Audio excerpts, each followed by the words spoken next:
Move now or face consequences. Last chance. You touch her, you go through all of us. Let's go. Sergeant Harlan Brooks had no clue that the history teacher he was about to handcuff in front of her students was actually an undercover DEA agent embedded in the school for months. In the next 14 hours, that mistaken arrest attempt would trigger a massive interagency raid, cost the city $8.4 million in settlements, and force the resignation of 9 officers, including the chief himself. But here's the twist: the real victim wasn't just the agent. It was the entire community that had been terrorized by a corrupt department for years. Before I continue, let me ask you, have you ever witnessed law enforcement overstep their bounds in a place that should be safe like a school? Drop your thoughts in the comments below. Elena Vasquez was 37 years old, a dedicated DEA special agent who'd been with the Drug Enforcement Administration for 12 years. She was Mexican-American, born in Tijuana, but raised in San Diego after her family crossed the border legally when she was 7, seeking better opportunities amid escalating cartel violence back home. She'd grown up in a tight-knit immigrant neighborhood, watching her parents work endless shifts, her father as a mechanic, her mother as a housekeeper, to provide for her and her 3 siblings.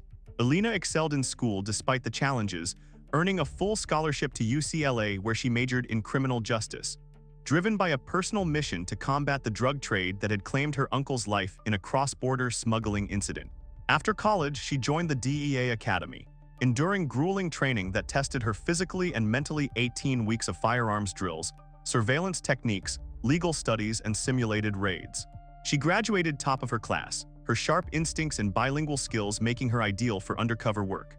Over the years, Elena had posed as everything from a low-level dealer to a cartel accountant, infiltrating operations that led to 47 arrests and the seizure of over 320 kilograms of cocaine and fentanyl. Her evaluations were stellar. Agent Vasquez demonstrates exceptional composure under pressure, with a 98% success rate in maintaining cover.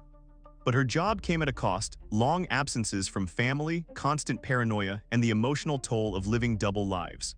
In her rare downtime, she volunteered at youth centers, mentoring at-risk teens, drawing from her own experiences to steer them away from the paths she'd seen destroy so many. She was married once briefly to a fellow agent, but the stress fractured the relationship after 4 years. Now single, she poured her energy into her missions, her quiet determination masking the isolation that came with the badge.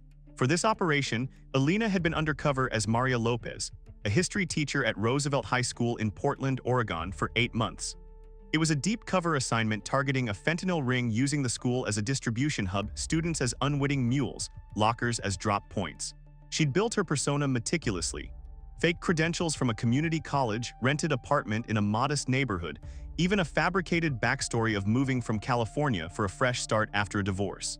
In the classroom, she was engaging, passionate about U.S. history, using interactive lessons on civil rights movements to connect with her diverse students, many from immigrant families like her own. She'd earned their trust, staying late for tutoring sessions, attending school events, all while gathering intel on suspicious activities. Unusual locker accesses at odd hours, students with sudden cash influxes, whispered conversations in hallways. Her reports back to DEA handlers detailed patterns: 22 potential recruits identified, links to a local supplier traced through encrypted apps. But she was careful, never rushing, knowing one wrong move could blow the operation. Elena's cover included subtle markers of her ordinary life: a worn backpack with history textbooks, a coffee mug from a fake alma mater, photos on her desk of non-existent nieces and nephews. She navigated the faculty lounge with ease, bonding over lesson plans and complaining about budget cuts, all while her real identity remained buried under layers of deception. Her superiors praised her patience. In monthly check-ins via secure lines, they'd note how her intel had already led to 2 peripheral arrests outside the school. But the role weighed on her, pretending to ignore the very drug issues she was there to dismantle, watching kids get pulled into danger without intervening directly. It was a high-wire act, one that required constant vigilance, split-second decisions, and an unshakable calm. Little did she know that calm would be tested in ways no training could prepare her for. Sergeant Harlan Brooks was 48 years old, a veteran of the Portland Police Bureau with 22 years on the force. He was white, born and raised in a small Oregon town called Beaverton, where his father had been a deputy sheriff known for his tough-on-crime approach that often skirted the edges of legality. Harlan followed in those footsteps, joining the academy right out of high school after a stint in community college where he barely passed criminal justice courses. His early career was marked by rapid promotions patrol officer to sergeant in just 9 years, but whispers followed him. Complaints of excessive force, racial profiling during stops, and a pattern of escalating minor encounters into arrests. Over the years, he'd accumulated 14 internal affairs investigations, though only 3 resulted in minor suspensions, 2 days without pay for verbal misconduct in 2011, a week for improper use of restraints in 2015. His file was thick with citizen complaints. A black motorist in 2009 claimed Harlan planted evidence during a traffic stop, but the case was dismissed for lack of proof. In 2012, during a protest against police brutality, he was caught on camera shoving a Latina journalist to the ground, fracturing her wrist. The department settled quietly for $45,000, labeling it an accident. Then there was the 2016 domestic call where he tased an unarmed Asian man having a mental health crisis, claiming he feared for his life, despite witnesses saying the man was compliant. That one earned him a reprimand and mandatory anger management, which he mocked in emails to colleagues. By 2018, Harlan had a reputation in the precinct as the enforcer, the guy you called for tough situations, but also the one who generated the most lawsuits. The city had paid out $1.2 million in settlements tied to his actions alone, yet he kept his badge, protected by union reps and a culture that valued results over accountability. His personal life was turbulent, divorced twice, with child support payments eating into his salary, leading to bitterness he often vented on the job. He lived in a suburban house cluttered with hunting trophies and police memorabilia, spending off days at the range or bars with fellow officers, sharing stories that reinforced their us versus them worldview.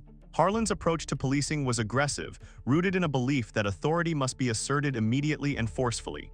He dismissed de-escalation training as soft, preferring tactics that intimidated first and asked questions later.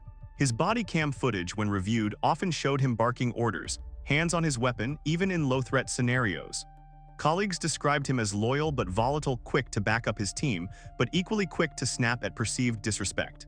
In the months leading up to the incident, Harlan had been involved in 3 more complaints. A pedestrian stop in May 2019, where he detained a Hispanic teen for suspicious loitering near a park, only to release him after finding nothing. A June traffic stop that escalated to a takedown when the driver questioned his probable cause.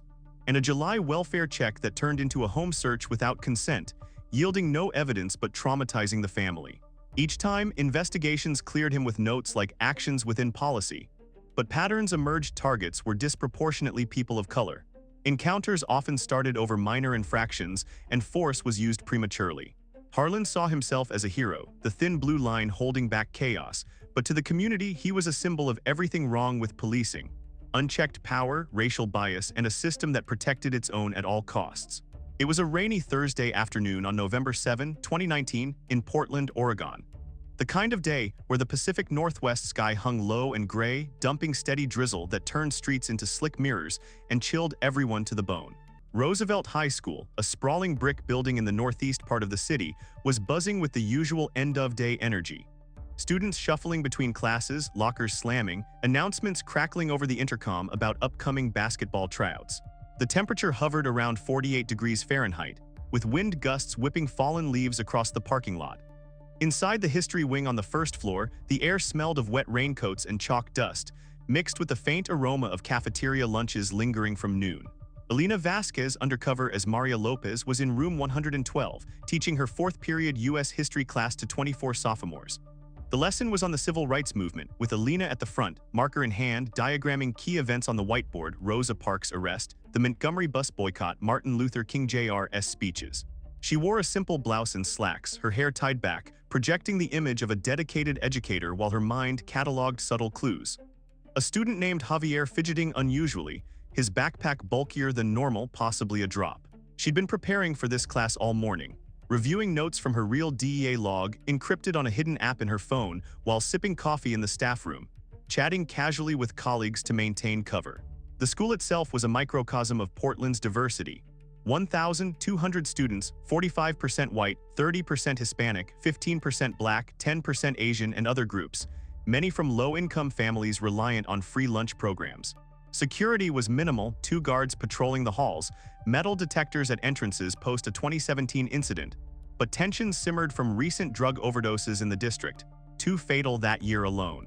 Principal Laura Thompson, a 52-year-old African-American woman with 18 years in education, had just finished a staff meeting emphasizing vigilance without paranoia. She was in her office reviewing budgets when the call came in, an anonymous tip to the police non-emergency line about suspicious activity in room 112, claiming the history teacher was involved in drug distribution. The tipster, later traced to a rival dealer trying to disrupt the operation, provided just enough detail to trigger a response. Name, room number, description. No warrant, no verification, just a hunch escalated by dispatch to a possible narcotics investigation. Sergeant Harlan Brooks was in his patrol SUV nearby, rain pattering on the roof, when the call crackled over the radio. He was midway through his 10-hour shift, already irritated from an earlier stop that yielded nothing but attitude from the driver. With two rookies in tow, officers Ramirez and Chen, both in their late 20s, he decided to handle it personally, seeing it as a chance for a quick bust to pad his stats. They arrived at the school at 1:52 p.m., parking in the visitor lot without notifying administration, their vehicles unmarked to avoid alarming students. Harlan led the way, his boots squelching on wet pavement, tactical vest bulky under his jacket, hand resting on his holster as they entered through the main doors, bypassing the sign-in desk with a flashed badge and a gruff official business. The hall monitor, a retired veteran named Mr. Ellis, tried to stop them, but Harlan brushed past, demanding directions to room 112. Ellis radioed the principal, alarm in his voice, as the officers moved down the hallway, their presence drawing stares from passing students.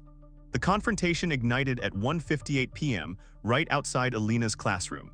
Harlan banged on the door, interrupting her mid-sentence about the Freedom Riders. The class fell silent as he entered unannounced, flanked by his officers, water dripping from their coats onto the linoleum floor. "Maria Lopez," Harlan barked, his voice echoing off the cinderblock walls. Alina turned, her expression calm but alert, years of training kicking in don't break cover, assess threats, de-escalate if possible. "Yes, that's me. Can I help you?" she replied evenly, stepping in front of her desk to shield her notes.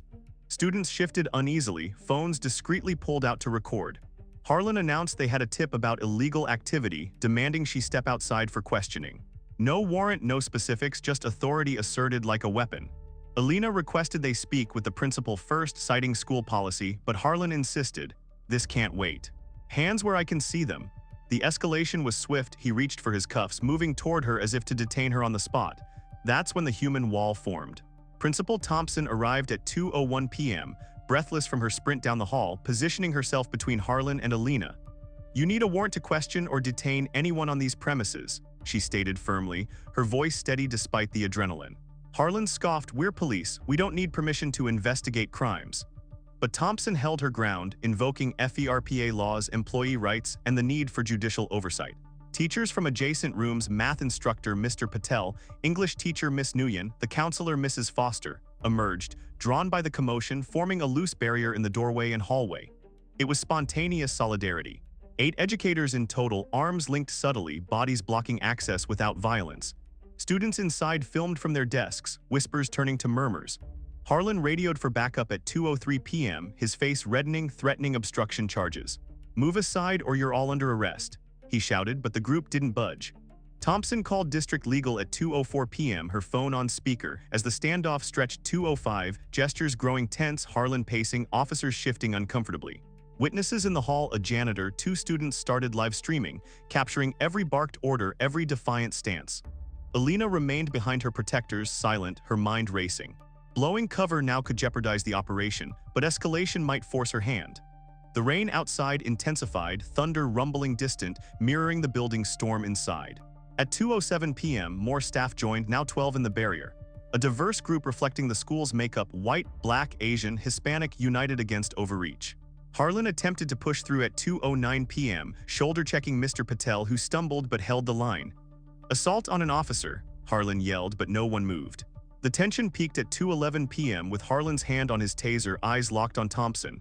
"Last chance," he warned. She replied, "Do what you must, but this is on camera." Backup arrived at 2:13 p.m. 4 more officers, including a lieutenant, but they hesitated, seeing the crowd, the phones. Legal advisors on Thompson's call advised standing down without a warrant. The impasse held until 2:18 p.m., when Harlan's radio crackled with orders to retreat. Superiors, alerted by the growing scene, pulled the plug to avoid a PR disaster. The officers backed off at 2:20 p.m., Harlan muttering threats as they left. "This isn't over." The hallway exhaled collectively, teachers hugging Alina, praising her poise. She thanked them quietly, still in character. But inside, she was already planning her next move, contacting handlers to report the breach. Immediately after the retreat at 2:22 p.m., Principal Thompson escorted Alina to her office, closing the door against the lingering chaos. School security reviewed footage from 6 hallway cameras, documenting every second: Harlan's aggressive entry, the barrier formation, the near-physical clash. Alina, still undercover, explained the tip must be a mistake. She had no involvement in drugs, but requested time to consult a lawyer. Thompson assured her of full support, placing her on paid administrative leave pending investigation, standard protocol to protect her. By 2:45 p.m., Alina was home in her cover apartment, secure line open to her DEA supervisor. "Local PD nearly blew my op," she reported, detailing the standoff. The agency mobilized. This wasn't just a mix-up. The tip aligned too closely with cartel tactics to disrupt her. But the real bombshell: Alina's cover was intact, but the incident exposed potential corruption in the Portland PD, with intel suggesting some officers were on the take from the same ring she was targeting. DEA looped in the FBI at 3:15 p.m. for a joint investigation, pulling records on Harlan and his team. What they found was a web of misconduct. Harlan's past complaints matched patterns of protecting drug routes, dismissed cases, ignored tips, suspicious wealth, a new boat despite his salary. By 4:30 p.m., a task force was assembled, warrants issued for PD internal files. Meanwhile, the school footage leaked at 5:12 p.m. A student posted a 45-second clip to TikTok. Cops try to arrest teacher, staff forms human shield, number police brutality, number Portland. It exploded, 50,000 views by 6 p.m., 250,000 by 8 p.m., shared across Instagram, Twitter, Reddit. News outlets picked it up by 9 p.m. Viral video shows teachers blocking police in Portland school standoff. Comments flooded, "Heroes. End qualified immunity." The viral surge hit 1.2 million views by midnight, hashtags trending. Number protect our teachers, number Portland PD exposed. Educators nationwide shared similar stories, amplifying the outrage. Have you ever been in a situation where standing up to authority changed everything? Let me know in the comments if you've seen something like this in your community. The viral explosion didn't wait for morning. By 10:47 p.m. that same Thursday, November 7, 2019, a sophomore named Aisha had already uploaded the raw 1-minute-12-second clip straight from her iPhone to TikTok. Caption: "Cops just tried to handcuff my history teacher in class, and all the teachers blocked them, flushed face, number Portland High, number teachers vs cops, number human wall." Within 28 minutes, it crossed 87,000 views. Duets started pouring in, educators from Seattle, Oakland, Chicago lip-syncing their reactions, overlaying text like "This is what solidarity looks like," and "Protect black and brown teachers at all costs." By 1:12 a.m., the original had 620,000 views, and was being stitched into reaction videos with dramatic zooms on Sergeant Brooks' reddening face and Principal Thompson's unflinching stare-down. Hashtags trended locally first. Number Roosevelt High, number Portland PD, number teacher solidarity, then nationally. Number police overreach, number school is not a safe space, number end qualified immunity climbed into the top 50 US trends overnight. Instagram Reels picked it up around 2:30 a.m., a Portland-based education influencer, with 420,000 followers, reposted the clip with voiceover. "These are the people who show up for our kids every day, and today they showed up for each other." That version hit 1.4 million views by breakfast. Twitter, still called that in 2019, caught fire at 4:15 a.m. when a verified civil rights attorney tweeted the video thread style, breaking down the legal violations frame by frame. No warrant, no probable cause articulated, violation of FERPA, potential Fourth Amendment breach on school grounds. Retweets snowballed, 14,000 in the first hour, including reposts from ACLU Oregon, NEA national account, and several Democratic state legislators. By 7 a.m. Friday, the hashtag number Portland teacher standoff was trending number 1 in Portland Metro and number 7 nationwide. Newsrooms woke up to alerts. Local KOIN6 ran a breaking story at 6:22 a.m. Then CNN picked it up for the 8 a.m. hour with the headline "Viral Video. Teachers form human barrier to stop police from arresting colleague." MSNBC looped the footage during morning shows, pundits debating whether schools should ever allow warrantless law enforcement entries during instructional hours. YouTube true crime and police accountability channels were fastest to capitalize. A channel with 1.8 million subs uploaded a 12-minute reaction/analysis at 9:14 a.m. titled "Teachers Shut DOWN Aggressive Cop in Classroom. You Won't Believe What Happened Next." It reached 400,000 views in 4 hours, comments section exploding with "Justice" typed thousands of times. Another creator stitched together body cam requests. Portland PD still hadn't released any, with the hallway security footage and narrated. This isn't isolated. Look at the pattern. Sergeant Harlan Brooks has 14 prior complaints. City already paid out $1.2 million tied to his name. That video crossed 900,000 views by noon. Reddit threads appeared simultaneously in r/public freakout, r/teachers, r/protect-and-serve, where they were heavily downvoted, r/news, r/true crime discussion. Top post in r/Portland hit 38,000 upvotes with 72 comments by evening. Facebook groups for Portland parents, Black Educators Network, and immigrant rights organizations shared the clip in private posts that quickly went public. A GoFundMe launched at 11:03 a.m. by an anonymous Roosevelt staff member, Legal Defense and Support for Miss Lopez and Standing Teachers, reached $42,000 in 90 minutes, donors leaving messages like "From a teacher in Texas. We stand with you, and as a parent, thank you for protecting our kids' safe space." By 3 p.m. Friday, the fundraiser sat at $187,000. National unions, AFT, NEA, issued joint statements condemning the incident and calling for immediate DOJ investigation into Portland PD practices. Civil rights groups filed FOIA requests for Brooks' personnel file, dispatch logs, and any related tips. By 4 p.m., the numbers kept climbing in real time.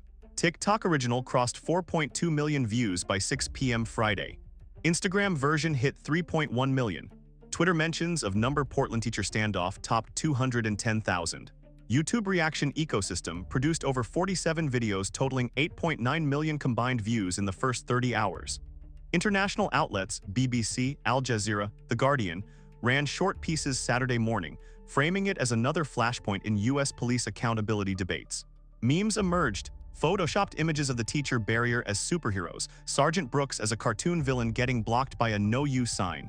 One viral tweet read, "When the real MVPs aren't wearing badges, they're wearing lanyards and holding clipboards." It got 92,000 likes. Elena Vasquez, still deep in cover as Maria Lopez, watched the numbers climb from her apartment Saturday morning, phone on silent, secure laptop open to encrypted DEA chat. Her supervisor texted, "Ops still live. Media storm actually helps, draws heat away from school, puts PD on defensive, sit tight." But inside, Elena felt the ground shifting. The viral wave wasn't just exposing Brooks, it was shining a spotlight exactly where the cartel didn't want it, on Roosevelt High. If the ring sensed scrutiny, they might accelerate distribution or go dark. She typed back, "Need extraction timeline, cover thinning fast." Reply came quick, "FBI Joint Task Force spinning up, 72-hour window, hold position." Meanwhile, Portland PD command scrambled. Chief Melissa Hargrove held an emergency briefing at 8 a.m. Friday. Internal Affairs pulled Brooks and his team off street duty pending review. Body cams from the incident were malfunctioning, according to initial report. Only one officer's device captured partial audio, garbled and incomplete. Public Information Officer released a terse statement at 10 a.m. Officers responded to credible narcotics tip. No arrests made, matter under review. It backfired instantly. Twitter ratioed the post 147 with thousands of quote tweets calling it gaslighting and cover-up. By Saturday afternoon, the mayor's office issued its own release promising full transparency and independent investigation. Too late. The narrative had already solidified. Corrupt cop targets innocent teacher, brave educators stand up, system protects bad actor. Sunday morning talk shows featured panel after panel. A former Portland officer turned whistleblower appeared on CNN. Brooks has been protected for years. Multiple complaints ignored. This isn't new. Data journalist at the Oregonian pulled public records overnight and published a Sunday front-page story, Sergeant Harlan Brooks. 14 IA probes, $1.2 million in settlements, pattern of force against minorities. The article listed every known incident: the 2009 planting allegation, 2012 journalist assault, 2016 tasing of mentally ill man, 3 2019 complaints with timelines and dollar amounts. Readership spiked. Article shared 62,000 times in 24 hours. By Monday, November 11, the story had legs of its own. A Change.org petition demanding Brooks' termination and full department audit reached 184,000 signatures. Portland Public Schools Board called emergency meeting for Tuesday night. Roosevelt High students organized a walkout and solidarity rally planned for Wednesday, signs already being painted. Teachers' badges, no warrant, no entry, we protect our own. National headlines shifted tone, from confrontation to systemic failure exposed by viral video. Elena spent Sunday reviewing her own footage, discreetly recorded on a button cam during the standoff. She forwarded select stills to handlers, Brooks' hand on taser, Thompson's defiant stance, the growing semicircle of teachers. Each frame was potential evidence, not just for her civil claim, already being drafted by union-provided counsel, but for the larger corruption probe now quietly underway. DEA and FBI liaisons met Sunday evening in a nondescript conference room downtown. Whiteboard filled with names: Brooks, Ramirez, Chen, Lieutenant Vargas, who'd arrived as backup, and 3 others flagged in financials for unexplained deposits matching cartel courier patterns. Timeline compressed, surveillance intensified on Brooks' home and vehicles, wiretap application submitted Monday morning. The pressure cooker kept building. Tuesday's school board meeting streamed live, over 41,000 concurrent viewers on YouTube alone. Parents, teachers, students spoke for 4 hours straight. One junior stood at the mic. "Miss Lopez is the only teacher who actually listens when I talk about my family's immigration story. And they tried to drag her away like she was nothing. We're not letting that slide." Applause thundered through the auditorium and chat exploded online. Board voted unanimously to file formal complaint with DOJ against Portland PD and demand bodycam footage release within 48 hours. Wednesday's student walkout drew 380 kids to the front lawn, rain still falling, umbrellas forming a colorful sea. Chants echoed, "No justice, no peace. Protect our teachers." Local news helicopters circled overhead. Elena, officially on leave, watched from 2 blocks away through binoculars, heart pounding, her cover held barely, but the operation clock was ticking louder. Type "justice" in the comments if you believe no one should be dragged out of a classroom without a warrant. The joint FBI-DEA task force moved fast, faster than most people realize. These operations can move when the political heat is on, and viral footage is still racking up views by the millions. Monday, November 11, 2019, just 4 days after the hallway standoff, agents from the Portland Resident Agency, FBI, and the Seattle Field Division, DEA, executed simultaneous search warrants at Sergeant Harlan Brooks' home in Beaverton suburbs and at the residences of officers Ramirez and Chen. They hit at 5:47 a.m., flashbang style to minimize flight risk. Brooks was still in boxers and a t-shirt when they zip-tied him on his living room floor, his hunting rifles and service weapons seized along with 3 encrypted burners, a laptop, and $68,000 in cash stuffed inside a hollowed-out hunting trophy. Ramirez's apartment yielded 2 more burners, bank statements showing unexplained $4,200 monthly deposits labeled vaguely as consulting, and a notebook with coded references to drop times and locker numbers at Roosevelt High. Chen's place was cleaner on the surface, but digital forensics pulled deleted texts coordinating with a known mid-level distributor tied to the Sinaloa cartel affiliate operating in the Pacific Northwest. By noon that Monday, the U.S. Attorney's Office for the District of Oregon unsealed a 38-count indictment against Brooks, Ramirez, Chen, Lieutenant Vargas, and 2 additional officers not present at the school incident. Charges included conspiracy to distribute fentanyl and cocaine, 21 U.S.C. Section 846, conspiracy to commit honest services wire fraud, 18 U.S.C. Section 1349, civil rights conspiracy under color of law, 18 U.S.C. Section 241, obstruction of justice, 18 U.S.C. Section 1512, theft of government funds related to overtime fraud during protection shifts. The press release was brutal in its detail. The defendants are alleged to have accepted bribes to protect drug trafficking routes through Portland area schools, falsified reports to cover misconduct, and used their badges to intimidate witnesses and potential cooperators. Attached was a redacted affidavit outlining how the anonymous tip to dispatch on November 7 was traced back to a cartel courier trying to flush out Elena's undercover persona, the very person Brooks had tried to arrest. Elena Vasquez, still operating under Maria Lopez's cover, was quietly pulled from the school that Tuesday morning.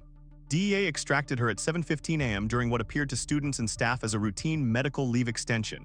She met her handlers in a nondescript hotel room off Eminis 5, debriefed for 6 straight hours, then transitioned to witness protection protocols while the case built. Her button cam footage became Exhibit A, crystal clear video of Brooks reaching for cuffs, threatening obstruction charges, and attempting to physically push through the teacher line. Combined with school security cams, now subpoenaed and forensically authenticated, it painted an undeniable picture of abuse of authority layered on top of corruption. Discovery poured in over the next weeks.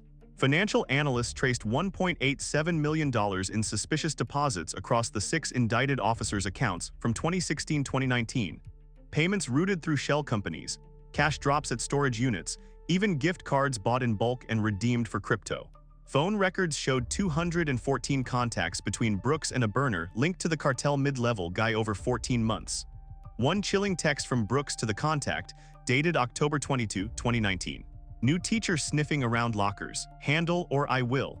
That message alone triggered additional conspiracy charges. Internal affairs files finally released under court order confirmed what the community already suspected. Of Brooks' 14 prior complaints, 9 involved people of color, 6 Hispanic. 3 black, 7 featured excessive force claims later, dismissed 4 included allegations of evidence tampering or planting, only 2 resulted in any discipline beyond written reprimand. The city's own risk management database showed $2.1 million paid out in settlements tied directly or indirectly to Brooks and his frequent partners since 2010, far higher than the $1.2 million initially reported. The criminal case moved aggressively. Arraignments happened December 3, 2019. Brooks pleaded not guilty, looking gaunt in an orange jumpsuit, his bail set at $1.5 million, denied after prosecutors argued flight risk and witness intimidation potential. Ramirez and Chen took plea deals by January 2020, reduced sentences in exchange for full cooperation, including testimony against Brooks and Vargas. Lieutenant Vargas flipped fastest 3 days after indictment, providing recordings he'd secretly made of precinct locker room talk where Brooks bragged about handling problems at Roosevelt High. Civil litigation exploded in parallel. Alina, now using her real name publicly, filed a federal lawsuit under 42 U.S.C. Section 1983 on December 16, 2019, naming the city of Portland, Portland Police Bureau, Brooks individually, and the other officers. Claims: Fourth Amendment violation, unreasonable seizure attempt. First Amendment retaliation for protected undercover activity. 14th Amendment equal protection, racial profiling in the tip response, monal liability, systemic failure to train/supervise. Intentional infliction of emotional distress. Union-provided counsel was joined by a high-profile civil rights firm from Seattle that took the case pro bono after seeing the viral footage. Discovery requests sought every dispatch log, every IA file, every body cam policy exception since 2015. The city's defense team tried to invoke qualified immunity early, but the judge, citing the video evidence of clear constitutional violations, denied the motion in a 42-page order that became a mini textbook on police accountability. Settlement talks began quietly in March 2020. The city, facing mounting legal fees and daily negative press, offered $3.2 million in April. Alina's team countered at $14 million, citing emotional trauma, career disruption. Her deep cover op was burned, requiring reassignment and punitive need. Mediation dragged into June. Final agreement reached July 14, 2020. $8.4 million total, $4.8 million compensatory to Alina, $2.9 million punitive to deter future misconduct, $700,000 in attorney fees. Largest single-person police misconduct settlement in Oregon history at the time. The City Council approved the payout 4-1 on July 22, 2020, with the dissenting vote coming from a councilor who called it excessive. Public reaction was overwhelmingly supportive. Change.org petition now at 412,000 signatures demanding broader reforms. Criminal trials began in waves. Ramirez and Chen testified in Vargas's trial February 2021, detailed how Brooks recruited them into the protection scheme, promising easy money for looking the other way on certain vehicles and students. Brooks' trial, delayed twice by COVID protocols, finally started September 2021 in federal court. Prosecutors played the hallway footage on a courtroom screen for 18 minutes straight. Jurors watched in silence as Brooks barked orders, reached for cuffs, tried to shove through the teacher barrier. Alina took the stand on day 9. She testified calmly, detailing her undercover role without compromising ongoing investigations, explaining the terror of nearly having her cover blown by the very officers sworn to protect. Cross-examination tried to paint her as deceptive for lying about her identity. She replied, "I was doing my job to stop fentanyl from killing kids in that school. Sergeant Brooks was doing his job to protect the people killing them." Jury deliberated 14 hours over 2 days. Verdict: guilty on all 38 counts. Brooks was sentenced March 18, 2022, 27 years federal prison, no parole eligibility for first 22. Vargas got 11 years after cooperation credit. Ramirez and Chen received 4 and 5 years respectively. 9 badges were ultimately affected. 6 firings, the indicted officers plus 3 supervisors who knew of the pattern but did nothing, 2 forced early retirements, 1 long-term suspension reduced to desk duty after union arbitration. Portland PD chief resigned under pressure October 2020. Interim chief implemented mandatory body cam audits. de-escalation refreshers, and independent oversight board with subpoena power. Before I continue, let me ask you, have you ever seen a department protect bad actors for years until a viral video forced change? Drop your answer in the comments. The press conference happened on a drizzly Thursday morning, July 23, 2020. Exactly one day after the City Council rubber-stamped the $8.4 million settlement. Portland City Hall's large briefing room was packed. Local TV crews from KATU, KOAN, KGW lined the back wall. National outlets like CNN and the New York Times sent stringers. Civil rights advocates sat front row with notepads. And a cluster of Roosevelt High teachers and students filled the middle seats wearing matching "We Stand United" t-shirts printed after the viral video hit 12 million combined views across platforms. Elena Vasquez, no longer hiding behind the Maria Lopez alias, walked to the podium at 10:02 a.m. flanked by her civil rights attorney, Sarah Klein from the Seattle firm, and Principal Laura Thompson, who had become something of a national symbol of educational solidarity.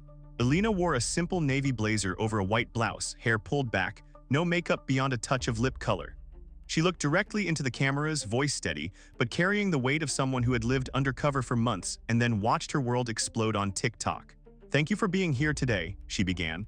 "My name is Elena Vasquez. I am a special agent with the Drug Enforcement Administration. For 8 months, I worked undercover at Roosevelt High School to dismantle a fentanyl distribution network that was using students as couriers and school lockers as drop points. My job required me to pose as a history teacher named Maria Lopez. On November 7, 2019, Sergeant Harlan Brooks and his team attempted to arrest me without a warrant, without probable cause, and without any coordination with school administration, based on a tip that was, in fact, engineered by the very traffickers I was investigating." She paused, letting the room absorb that. That moment in the hallway was captured on security cameras and student phones. What the world saw wasn't just a confrontation. It was teachers, counselors, librarians, and administrators forming a human barrier to protect one of their own. Principal Thompson stood in the doorway and said, "You need a warrant." She didn't move, not 1 inch.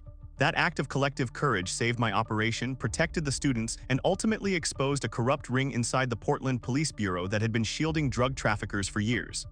Elena turned slightly toward Thompson. "To Principal Thompson and every educator who stood with me that day, thank you. You reminded this country what real protection looks like." Applause broke out, not polite clapping, but the kind that starts in the back and rolls forward like a wave. Thompson wiped her eyes quickly, nodded once. Elena continued, "The $8.4 million settlement is not about money for me, it is about accountability.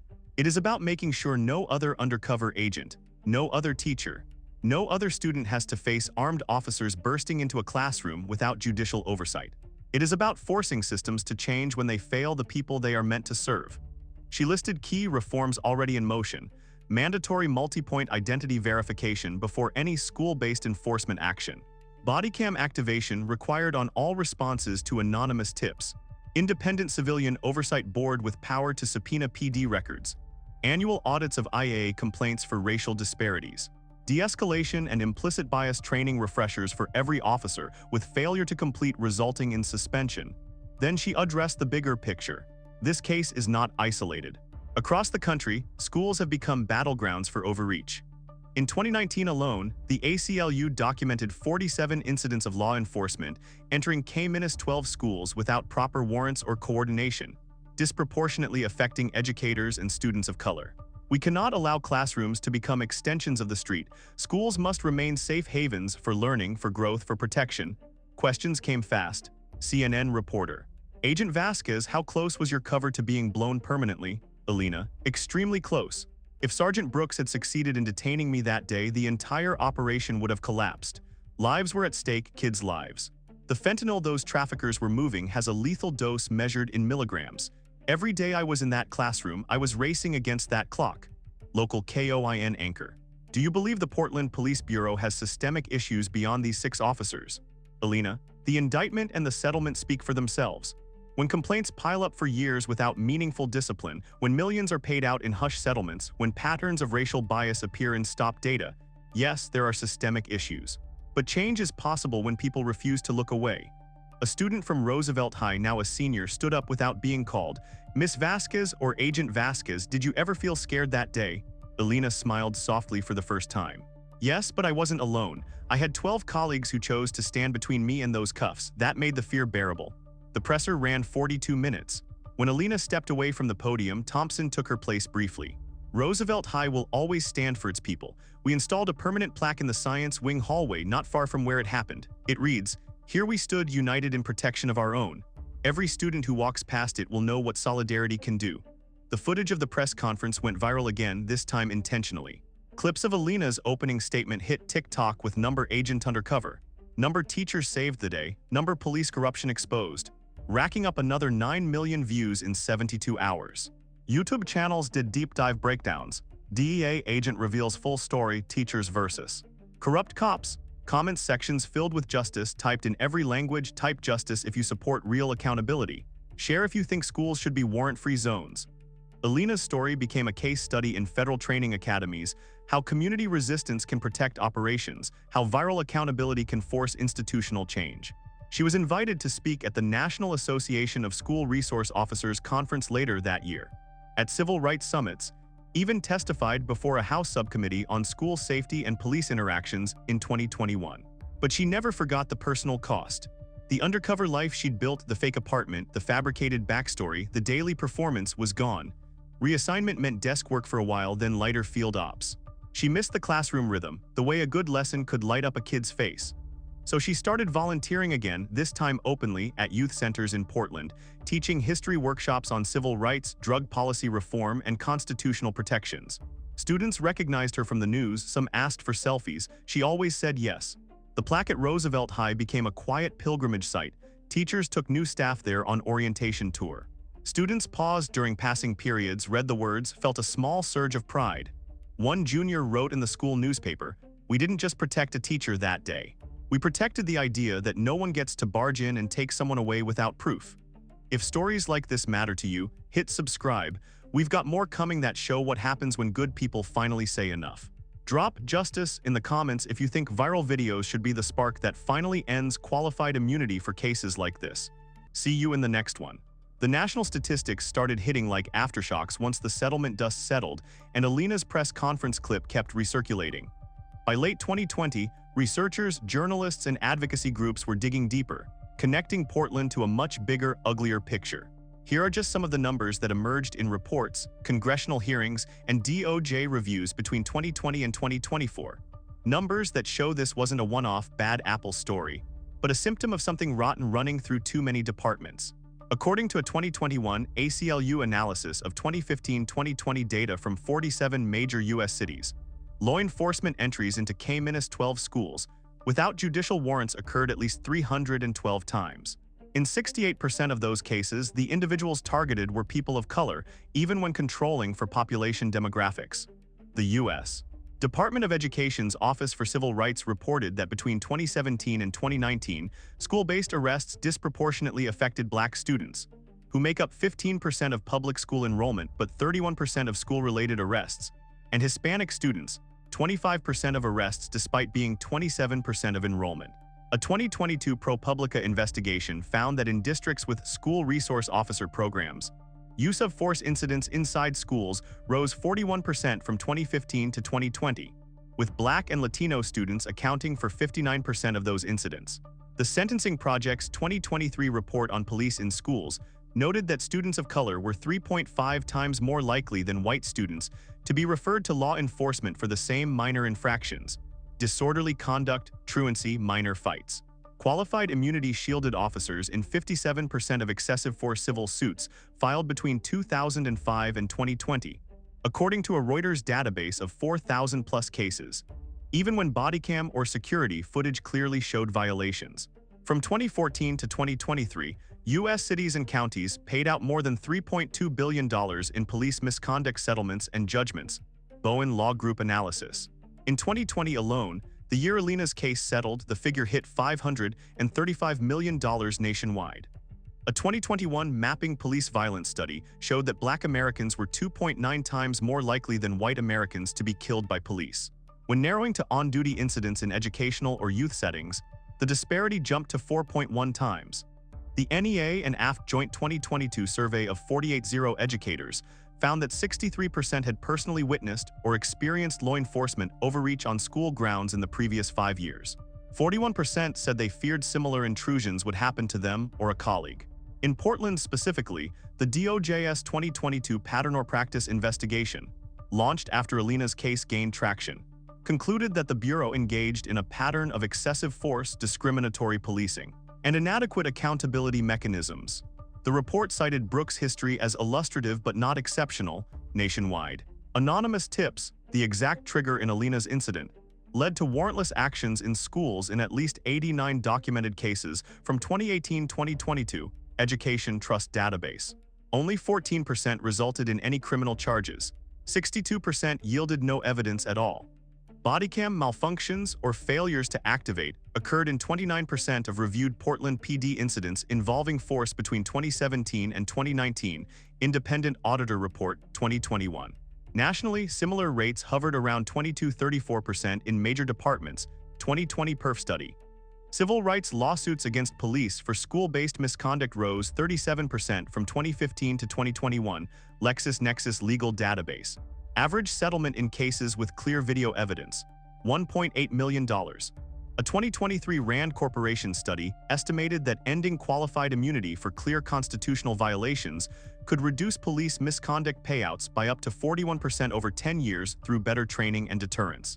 In the 2 years after Alina's viral standoff, at least 14 other school districts nationwide adopted warrant-required policies for non-emergency law enforcement entries, policies directly credited to the Portland footage in board meeting minutes and press releases. Student walkouts and teacher solidarity actions spiked. From 112 documented school protests against police presence in 2019 to 347 in 2021 chalkbeat tracking.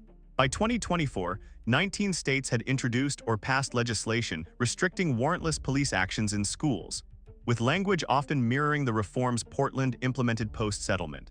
The NEA reported a 28% increase in educator membership in civil rights and police accountability caucuses from 2020 to 2023, many citing Alina's story as the tipping point. A 2024 Pew Research poll found that 67% of Americans now believe schools should require judicial warrants for any non-emergency police entry, up from 42% in 2018. The number of viral school police confrontation videos crossing 5 million views on TikTok/YouTube rose from 7 in 2019 to 41 in 2023. Finally, in a bitter irony, fentanyl seizures at the US-Mexico border hit record highs every year from 2020 to 2024 DEA data. Yet school-based distribution networks, the exact kind Alina was targeting, continued operating because local protection rackets like Brooks slowed investigations. These aren't abstract stats. They're the human cost of a system that too often prioritizes badge over rights, speed over verification, and silence over accountability. Alina's case didn't fix everything, no single story ever could, but it cracked the door open wider. It showed that when teachers stand together, when students film, when footage spreads, when people refuse to look away, change isn't impossible.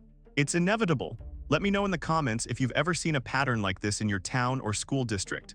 Share this story if you think millions more need to see what real solidarity and real consequences can look like. Type "justice" below if you believe qualified immunity should be ended for cases backed by undeniable video evidence. The long-term fallout rippled far beyond Portland and far beyond 2020. What started as one hallway standoff on a rainy November afternoon became a reference point in courtrooms, policy rooms, training academies, and even pop culture for years afterward. Here's how the consequences played out in granular, often painful detail, because real accountability isn't a single headline. It's a slow, grinding process that reshapes lives, careers, institutions, and sometimes entire communities. First, the officers themselves. Sergeant Harlan Brooks began serving his 27-year federal sentence at USB Victorville, a high-security facility in California, on April 4, 2022. By 2024, he had filed 3 unsuccessful appeals, each arguing prosecutorial overreach and ineffective counsel, all denied. Prison records show he was placed in protective custody after threats from inmates who recognized him from viral clips. His pension, vested after 22 years, was forfeited under federal forfeiture laws tied to corruption convictions. His ex-wives pursued back child support through civil court, securing judgments against whatever assets remained, mostly seized. Brooks' name became shorthand in academy ethics classes. "Don't be a Brooks" was a phrase whispered among new recruits in Oregon and neighboring states. Officer Ramirez, after flipping early, served 4 years at FCI Sheridan Minimum Security. Released on supervised release in 2025, he was barred from law enforcement for life under federal statute. He relocated to a small town in eastern Washington, working odd jobs, warehouse stocking, delivery driving, while paying restitution of $187,000 to victims identified in the cartel protection scheme. Chen served 5 years, released 2026, similar lifetime ban. Both men appeared in a 2024 documentary short produced by a local indie filmmaker. Flipped Badges, where they spoke, faces blurred, voices modulated, about how small bribes snowballed into felony conspiracies. The film screened at film festivals and was used in some police ethics continuing education modules. Lieutenant Vargas, the quickest to cooperate, got 11 years, but served only 7 due to good time credit and participation in a prison education program. He was released in 2028, projected, entered witness protection relocation, and now works as a logistics coordinator under an assumed name. His testimony was pivotal in 2 additional indictments of mid-level cartel figures in 2023. Beyond the indicted 6, the ripple hit higher up. Chief Melissa Hargrove resigned October 2020 amid mounting pressure from the mayor, city council, and daily protests outside headquarters. She took an early retirement package, but lost eligibility for full pension benefits after the DOJ pattern or practice findings. 3 supervisors who had repeatedly cleared Brooks' complaints were forced into early retirement in 2021. 2 others received demotions and mandatory retraining. In total, 9 badges were directly impacted. 6 terminations, 2 forced retirements, 1 permanent desk assignment with loss of field privileges. The Portland Police Bureau underwent court-monitored reform under a 2022 DOJ consent decree that ran through 2025. Key changes included installation of automated bodycam audit software that flags non-activations in real time, creation of a civilian-led force review board with veto power over internal findings in serious cases, mandatory third-party investigation of all complaints involving use of force or racial profiling, expansion of de-escalation training from 8 hours annually to 40 hours, with scenario-based simulations using VR tech. Public dashboard launched in 2023 showing real-time complaint stats, settlement payouts, and demographic breakdowns of stops/arrests. Compliance reports showed steady improvement. Use of force incidents dropped 34% citywide by 2024. School-based referrals to law enforcement fell 61%, and citizen satisfaction surveys, independent, rose from 41% in 2019 to 68% in 2024. Roosevelt High itself changed in quieter but profound ways. The plaque in the hallway, brass letters on dark wood, "Here we stood united in protection of our own," became a daily touchstone. New teachers were walked past it during orientation. Student government added it to freshman welcome tour.